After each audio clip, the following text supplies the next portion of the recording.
My favorite day in UN history would probably be April 25th, 1945, because that's when the UN Charter was signed in San Francisco. And that's the point where it really established the precedence of self-determination of all people and the concept of national sovereignty and how the UN is a body that shouldn't intervene in the affairs of any other nation. And it's more of a mediator than anything else.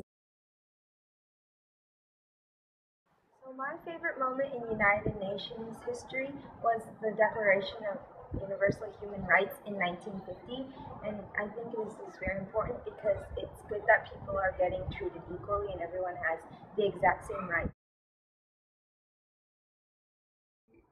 Well, in my opinion, the most momentous and just significant occurrence in the history of the United Nations, or just international organizations in general, would be the Convention on Genocide. And I think this was very important for an international respected organization to acknowledge the idea of morality.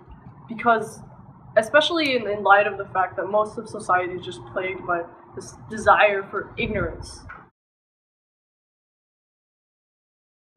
My favorite moment in actual United Nations history has to be the UN Security Council Resolution 181, which was the partition of Israel and Palestine in 1947. This is my favorite because, well, as you can see, the problem is still there, and it really does demonstrate that the United Nations, while an idealistic organization, is not truly effective in many ways. My favorite moment in United Nations history are the Millennial Development Goals. So these goals were created in 2000, and they were a set of goals, 8 goals, during which a bunch of countries, almost all the countries in the world, came together to fight 8 goals, such as eradicating poverty, stopping the spread of HIV and AIDS, stopping the rate of child mortality, and gender equality. And these countries pledged to provide their support and their funding towards accomplishing these 8 goals. And these goals are probably the most, in my opinion, the most successful thing that the United Nations have ever done.